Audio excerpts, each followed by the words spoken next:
Well, it's early Saturday morning in the Sierra Nevada mountains here in Andalusia in southern Spain. I came up here a couple of nights ago, really to get a bit of respite from the extraordinary heat. It was sort of 37 to 40 degrees in Granada, a little bit cooler um, in Malaga, but not by much. Today it's forecast up here to be just 30 degrees.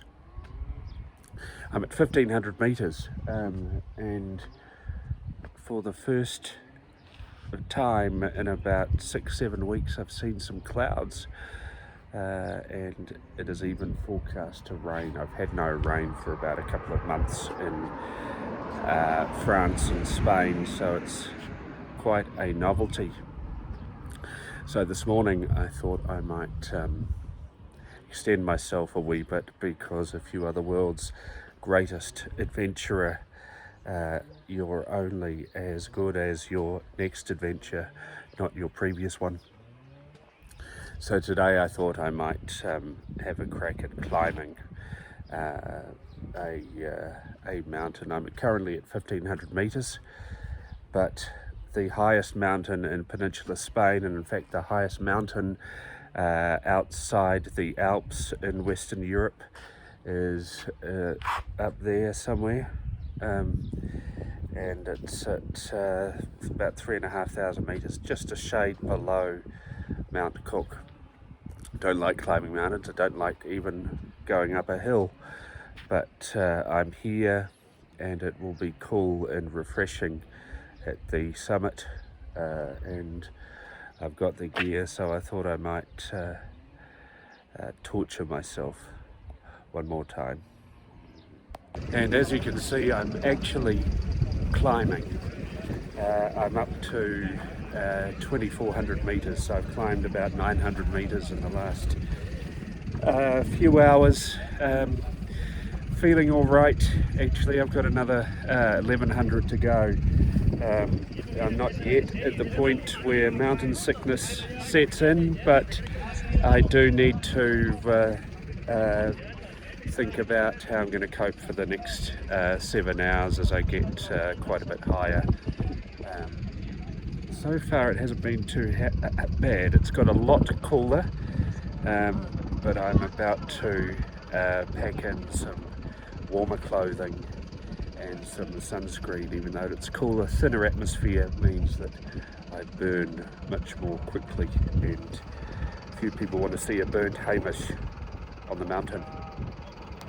Alright, I'm now at 2,800 meters, and it's starting to get a little bit more challenging. I've got a wee way to go, a couple more hours, and I don't think I've ever climbed up this high before in such a short period, certainly not solo. And as you can see, it's even difficult to try and put a hat on my head, but I've got sunscreen. The wind is mostly behind me. There's a fair bit of cloud cover, as you can see, and just gently making my way up one of the highest peaks in the highest peak in Western Europe outside of the Alps. Things are getting pretty grim. I've passed through 3,000 meters. I put on a couple of layers because a few spits of rain threatened to turn into a torrent, and I can at least, it's not very cold, it's probably about 12 degrees, but the nausea is palpable, and I don't think it's because of the altitude. I think it's just because I really dislike heights, and everywhere I look gives me an overwhelming sense of vertigo,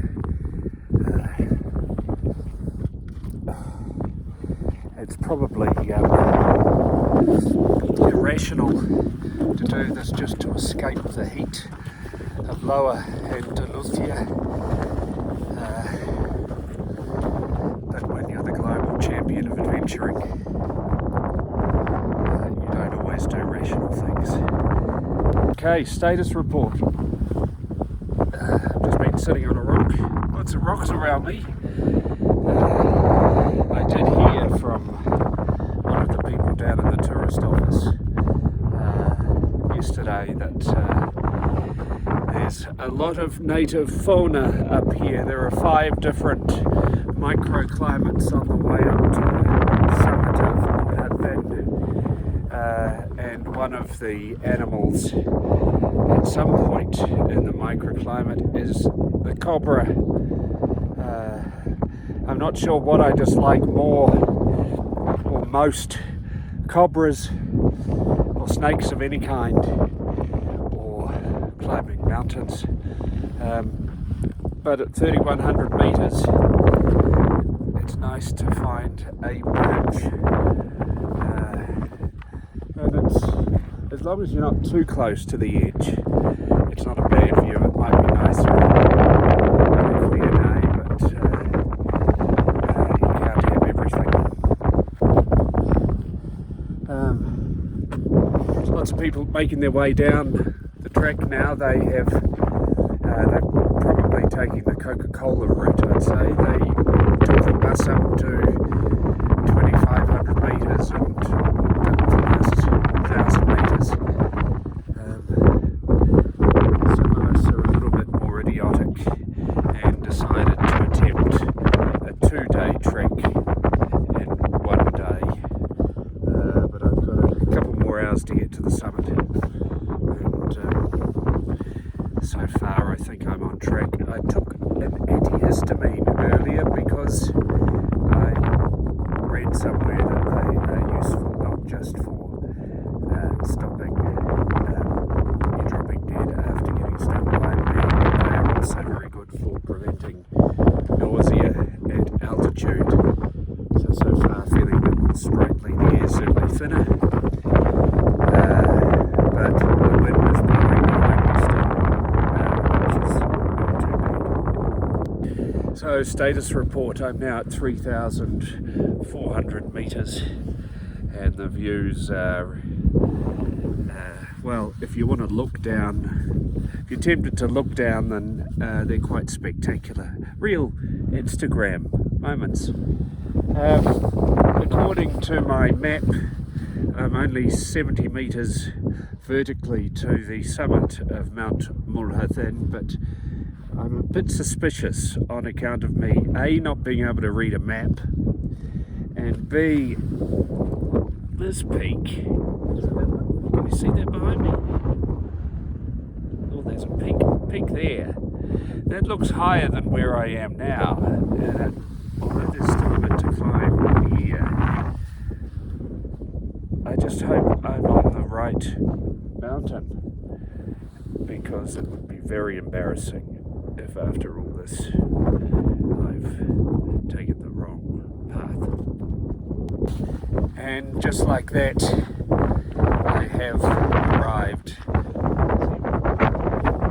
a place where you can pray that you can get back, pray that a blizzard won't come in. There's no ice, no snow, but some of the views down below are simply terrifying. I'm not keen to get too close to the edge. Luckily there's a rock wall. This is the highest mountain in Peninsular Spain, 3,481 metres. I think this poor fellow got here after me. To be fair, I wasn't quite certain I'd make it to the top, but I'm here, and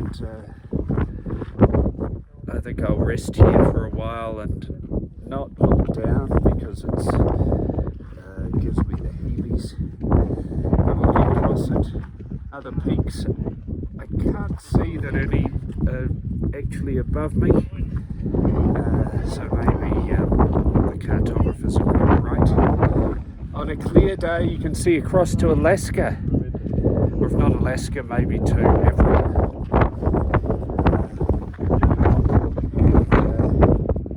I'm not going to celebrate because it would mean actually having a good look at how far up I've come.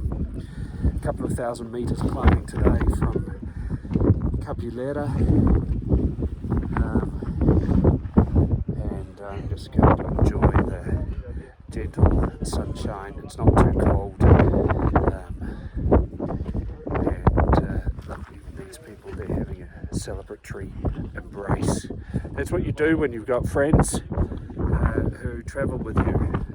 Sadly I don't, but there's something quite remarkable about just putting one foot in front of the other on your own.